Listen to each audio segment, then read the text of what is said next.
Before the dawn of Islam, before the sands of Arabia echoed the words of revelation, there was a year remembered forever in history, a year when the sky itself became a witness, when armies marched with pride, and when the Lord of the world showed his power over the greatest of tyrants.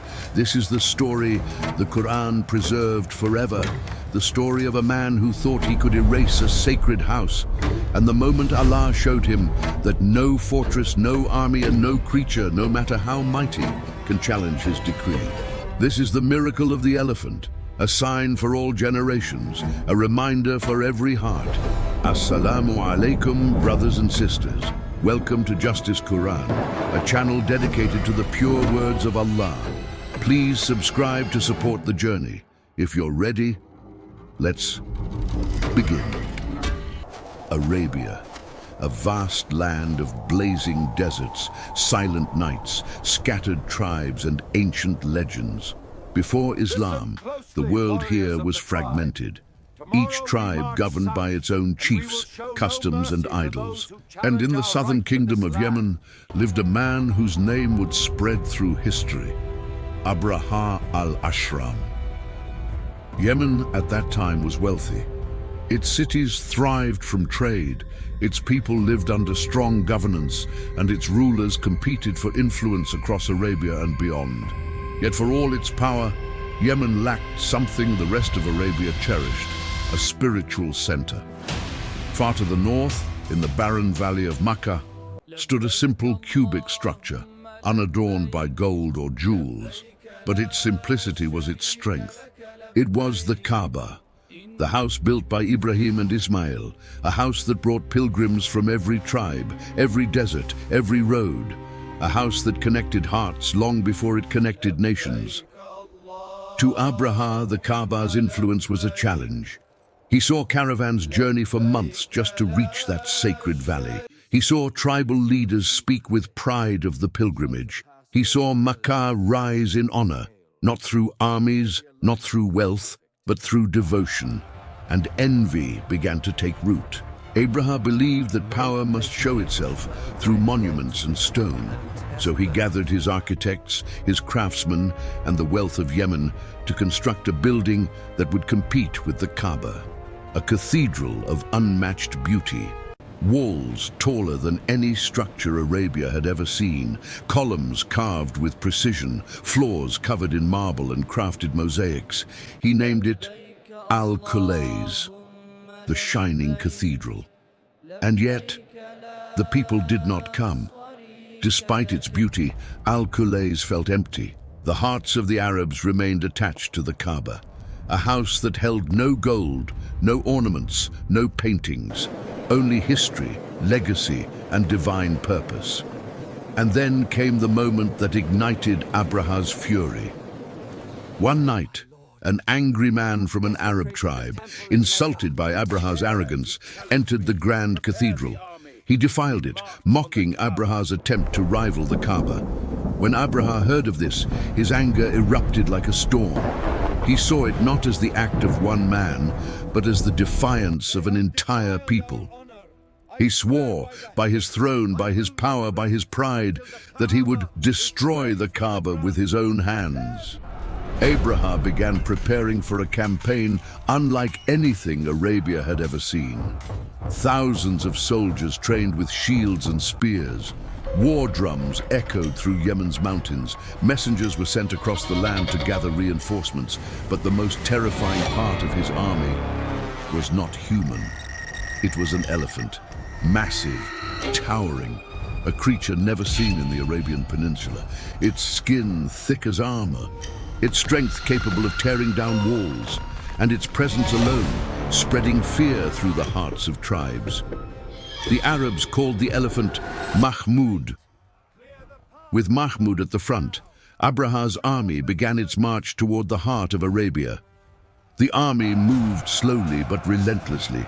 Villages heard the tremble of the earth before they saw the soldiers. Some tribes tried to resist but were defeated quickly. Others fled into the mountains. Some surrendered without a fight. Every valley echoed with the same message: Abrahah is marching for the Kaaba. Fear spread. Elders whispered ancient prayers, poets warned of disasters, but no one could imagine what was about to unfold. In Makkah, news of Abrahah's approach caused unrest. The city had no army, no weapons, no fortress. Their only protection was a sanctuary, one they believed Allah himself guarded. The leader of Quraysh at that time was Abdul Muttalib, the grandfather of the future Prophet Muhammad, sallallahu alaihi wasallam, a man known for his generosity, his honor, and his unshakable faith. When Abrahah's soldiers seized the camels belonging to Quraysh, Abdul Muttalib approached the tyrant's camp. Abrahah, expecting fear, instead found dignity. Abrahah asked with arrogance, "Why have you come? Speak your request." Abdul Muttalib replied calmly, "I have come for my camels." Abrahah scoffed, "I thought you would beg me not to destroy your sacred house." And then came the words that echoed across centuries, "I am the owner of the camels. The Kaaba has a Lord, and he will protect it." Abrahah laughed. He could not understand, but Abdul Muttalib knew this was no ordinary threat. This was a test of faith. As the sun rose over Makkah, the people withdrew into the surrounding hills. Families gathered on rocky cliffs overlooking the valley. Mothers held their children close. Fathers recited prayers their ancestors taught them. They watched as the army prepared to advance, and they placed their trust in the one who never breaks his promise. Abrahah ordered his soldiers, "Advance toward the Kaaba." But Mahmud, the mighty elephant, did not move. They whipped it, they struck it, they tempted it with food, but the elephant refused. When they turned it toward other directions, north, south, east, it walked. But when pointed toward the Kaaba, it knelt to the ground. And then the world changed. The winds quieted. The desert fell silent. Even the soldiers paused, sensing something unfamiliar in the air. Above them, the sky began to darken, not from clouds, not from a storm, but from wings. Tiny birds, Ababil, appeared in flocks, wave after wave, filling the heavens like a divine army. Each bird carried 3 stones, one in its beak, 2 in its claws. Small, smooth, seemingly insignificant. But these stones were not ordinary. They were sent with purpose. As the birds soared overhead, they released their stones with divine precision. Soldiers collapsed instantly. Armor cracked. Bodies dissolved. The army's formation shattered. Abrahah tried to flee, but the stones caught him as well. His body began to decay piece by piece. His pride melted into dust, and by the time he returned toward Yemen, his life had withered away. The army that marched with arrogance returned in ruins. And the Kaaba, untouched, unharmed, standing in silence, illuminated by the morning sun. For Allah protects his house. He defends what he wills. And no tyrant, no matter how powerful, can overcome the decree of the Most High. Arabia would forever call that year Al-Fīl, the year of the elephant. The year Allah showed his signs openly. The year arrogance was crushed. The year divine justice descended from the sky. And in that same year, a child was born. A child who would one day carry the final message to mankind.